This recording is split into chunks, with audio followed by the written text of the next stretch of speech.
सबसे बड़ी खबर की। महाराष्ट्र में नगर निगम चुनाव के नतीजे आए काफी वक्त हो चुका है, लेकिन अभी भी मेयर पद को लेकर पेच फंसा हुआ है। खासकर बीएमसी में शिंदे का मेयर होगा या बीजेपी का, इसको लेकर लगातार सवाल उठ रही हैं। और अब मुंबई समेत सभी 29 निगमों में महापौर की नियुक्ति के लिए लॉटरी निकाली गई, जिससे ये साफ हो गया है कि मेयर किस वर्ग से होगा। तो क्या है पूरी खबर, जानेंगे इस रिपोर्ट में। महाराष्ट्र में नगर निगम चुनाव के नतीजे आ चुके हैं। अब बारी मेयर के चुनाव की है और आज इससे पर्दा उठ चुका है कि मेयर किस वर्ग से होगा। मुंबई समेत सभी 29 निगमों में महापौर की नियुक्ति के लिए लॉटरी निकाली गई। इस लॉटरी में महिलाओं के लिए सीट आरक्षित की गई है, जिससे ये साफ हो गया है कि मुंबई की महापौर सामान्य वर्ग यानी जनरल कैटेगरी की महिला होगी। नवी मुंबई, पुणे और नासिक नगर निगम में भी मेयर पद महिला के खाते में गया है, यानी 29 नगर निगमों में से मुंबई समेत 15 में महिलाएं मेयर होंगी। आरक्षण का पूरा गणित कुछ इस तरह है। 9 शहरों में सामान्य वर्ग की महिलाएं मेयर बनेंगी, जिनमें मुंबई, पुणे, नागपुर, नासिक, नवी मुंबई, धुले, मालेगांव, भिवंडी, निजामपुर और नांदेड़, बघाला शामिल है। वहीं 4 शहरों में ओबीसी महिला मेयर बनेंगी, जिनमें अकोला, चंद्रपुर, अहिल्यानगर और जलगांव है। इसके अलावा लातूर और जालना में अनुसूचित जाति की महिला मेयर बनेंगी। वहीं ठाणे में अनुसूचित जाति, कल्याण डोंबिवली में अनुसूचित जनजाति और कोल्हापुर में ओबीसी वर्ग के लिए महापौर पद आरक्षित किया गया है। जैसा आप जानते हैं कि बीएमसी में पिछली बार सामान्य वर्ग से मेयर बनाया गया था, तो इस बार की लॉटरी से सामान्य वर्ग को हटा दिया गया था और सिर्फ 4 वर्गों, जिसमें ओबीसी, एससी, एसटी और महिला शामिल हैं, उनको लॉटरी में रखा गया।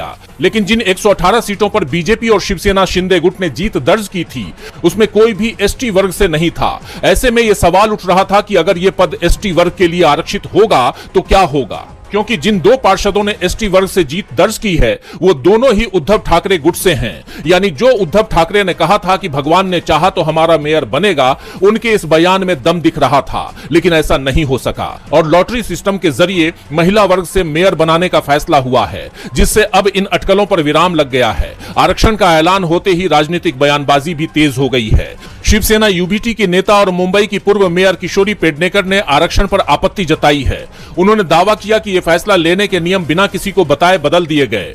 पिछले 2 मेयर सामान्य वर्ग से थे, इसलिए नई मेयर अन्य पिछड़ा वर्ग यानी ओबीसी या अनुसूचित जनजाति यानी एसटी वर्ग से होना चाहिए था। कुल मिलाकर उन्होंने इस पूरी प्रक्रिया को सवालों के घेरे में खड़ा कर दिया है। ऐसे में मेयर पद को लेकर तस्वीर अब तक साफ नहीं हो पाई है, क्योंकि मेयर पद को लेकर बीजेपी और शिंदे की शिवसेना के बीच खींचतान अभी भी जारी है।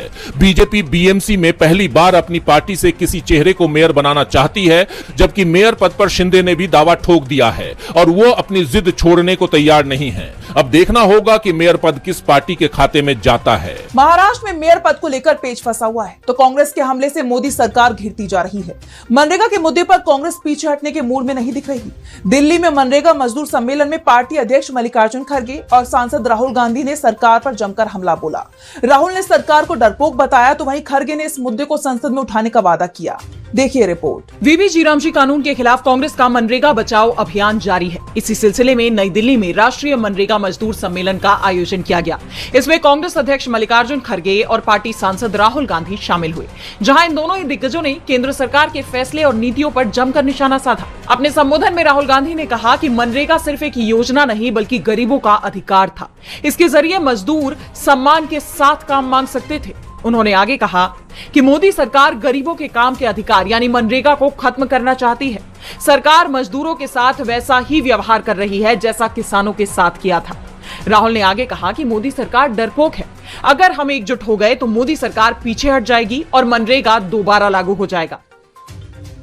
अगर हम सब एक साथ मिलकर खड़े हो जाएंगे, मैं आपको बता रहा हूं ये डरपोक लोग हैं।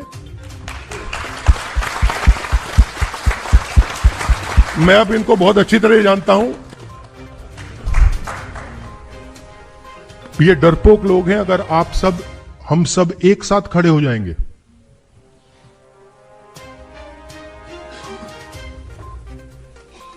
आप मनरेगा नाम देना चाहोगे या कोई और नाम देना चाहोगे? आप डिसाइड करोगे उस योजना का नाम क्या होगा, कैसे बनेगी, कहां चलेगी, कब तक चलेगी, कितने घंटे चलेगी। इस दौरान पार्टी अध्यक्ष मल्लिकार्जुन खड़गे ने भी अपनी बात रखते हुए इस लड़ाई को लंबी बताया। उन्होंने कहा कि सिर्फ नारों से काम नहीं चलेगा, खरगे ने कहा कि जब तक सरकार नए कानून को वापस नहीं लेगी और मनरेगा को फिर से बहाल नहीं करेगी, तब तक हम लड़ते रहेंगे। हमने महात्मा गांधी जी के नाम से मनरेगा शुरू किया था, लेकिन ये सरकार इसे तबाह करने पर तुली है। जल्द ही बजट सत्र शुरू होने वाला है, जिसमें हम मनरेगा के मुद्दे को उठाएंगे। जल्दी ही बजट सत्र शुरू होगा, जिसमें इस मसले को हम लड़ेंगे। ये वायदा हम आपके पास करते हैं। यानी देखा जाए तो मनरेगा के मुद्दे पर कांग्रेस पीछे हटने को तैयार नहीं है। अब यह लड़ाई कहां तक जारी रहती है और क्या मनरेगा योजना बहाल की जाती है, ये देखना होगा। मनरेगा के मुद्दे पर सरकार की परेशानी बढ़ती जा रही है, तो वहीं शंकराचार्य को नोटिस भेजना बीजेपी सरकार को भारी पड़ गया है। प्रयागराज में शंकराचार्य और प्रशासन के बीच जारी टकराव थमता नहीं दिख रहा। लगातार 2 नोटिस मिलने के बाद अभी मुक्तेश्वर